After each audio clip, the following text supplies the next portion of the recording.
great to be here and to see all of you. You make me feel very old, I have to say, but there we are. Jo is very young. I've always been interested in politics, but my interest took me a different route. My mum always used to say that I wanted to change the world, and there was a kind of restlessness about that. As Andrea said, I started my career in local government, but then went to work in the voluntary sector. And part of the reason I went into the voluntary sector was that I thought that was where the real was. If you really wanted to change things, improve people's lives for the better, then you could do that in an organisation like the one I joined. One of the things that was amazing there was that I had a fantastic boss. She was completely inspirational, and she was the kind of person who got you to believe that you could do things that you never thought you could do. And that included things like making me go on a TV programme that you probably won't remember. It was Little John. What was his first name? Little John Live and Uncut. This was a Friday evening chat show. Prime-time viewing where you would put on, and then various people would come and sort of put a different point of view. And my job was to try and say that young offenders should be given a second chance. We shouldn't automatically lock them up and put them in young offender institutions, but we could work with them and try and reform them. On it, they put next to me an old lady who just had her house burgled and where she'd been attacked by a young offender. So it was a really, really difficult thing to do. But actually, I found that it wasn't as hard as I thought it was going to be, because when we lock young people up, most of them come out and commit more offences than when they went in. So if you really, really want to do something to help people who are the victims of crime, then reforming young people who end up in trouble is the better way to go. Anyway, I was terrified when I went to do that and would never have gone to do it if she hadn't really told me that I had to do it. And it showed me that there were things that I could do that I would never, ever have believed before. Now, in the voluntary sector, as a woman, you're not a minority, because 88% of the people who work in the voluntary sector are women. But the striking statistic is that only 10% get to the top. So men are a minority, but they tend to get the top jobs. I came into the civil service because when I got to the top of running a charity, I thought, well, what more can I do? I was a chief executive. And I thought, well, if you really want to change the world, then Whitehall is where you do it. Now, my MP colleagues went in, obviously, to become an MP and to be here in the House. But as a civil servant, you are right at the centre of things.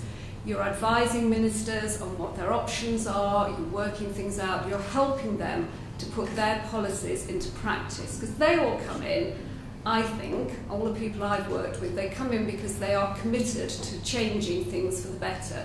They all disagree about how to do that, but they all have very strong ideas. But it's hard, and it's hard when you're an MP sitting in Parliament in Whitehall.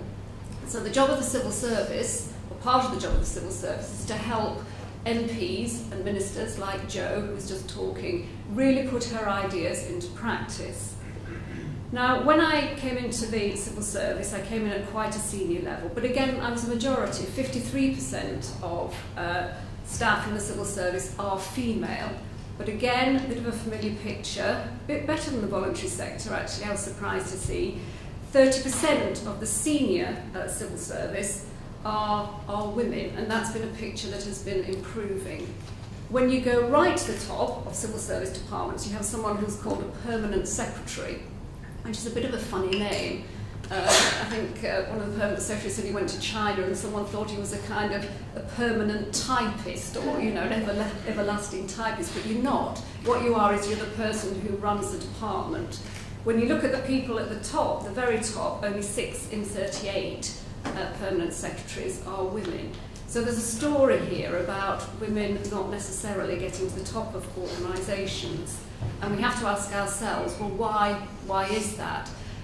And one of the things that I saw very early on, because before I went into the voluntary sector, I worked in local government, as Jo said, and I went in as a trainee. And I saw just ahead of me there were lots of people a bit older than me, men and women who were social workers. And what happened, or what seemed to happen, was the women went off to have children and came back part-time and stayed where they were. The men also had children, they were dads, but of course they continued to progress their career. And there were lots and lots of very capable women who were just not getting the opportunities. I've got 3 children, all boys, sadly. We wanted a girl, but it never happened, so it's nice to be here with all of you. It makes me see what I was missing and what I have been missing.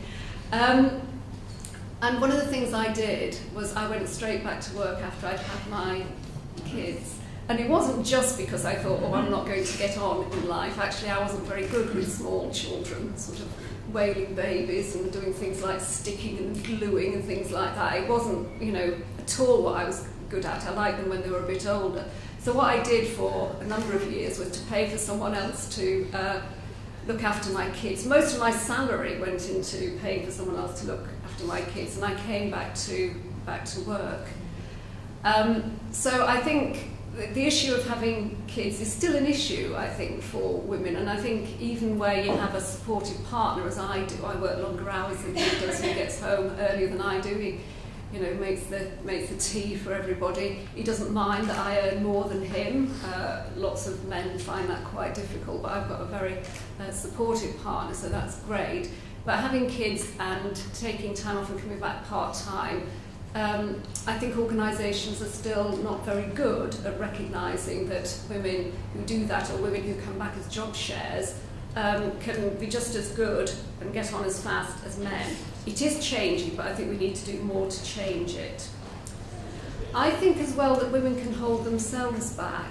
I think sometimes men can be very confident. I think it's a terrible stereotype, this, but I think sometimes men can be more confident, they rate themselves and their skills.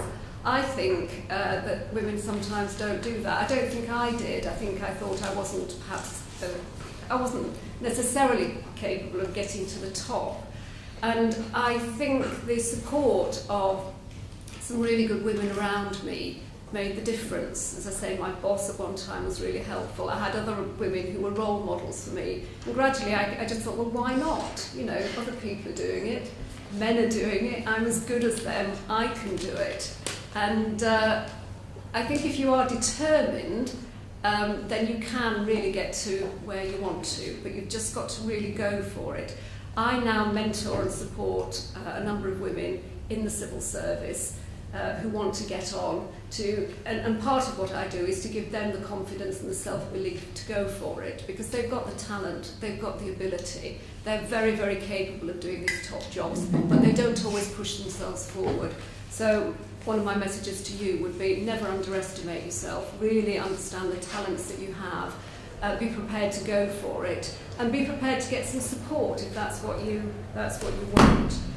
And there is still some stereotyping. I think, again, at the senior levels in big organisations and civil service departments, Whitehall departments are big organisations, there's still a bit of an attitude, which is what I call a bit of a kind of macho attitude sometimes, that men make the better managers. Certainly where big service delivery organisations are concerned.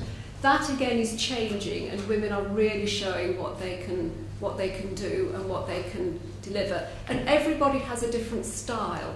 Not everybody is confident or appears confident and outgoing, but there isn't one style of management. You can be just as effective if you are sort of a bit understated, but very, very good at what you're doing. In the end, it's down to your people skills very often, and your ability to get on and motivate other people and enable them to deliver up their best. I would say think about the civil service if you want a really, really good career. Lots of stuff in the news about civil servants at the moment, cuts to public services. But it is still a fantastic place to work. The range of jobs is just amazing. You can be working in a job centre, you could run a prison. We have a number of prison governors now who are female.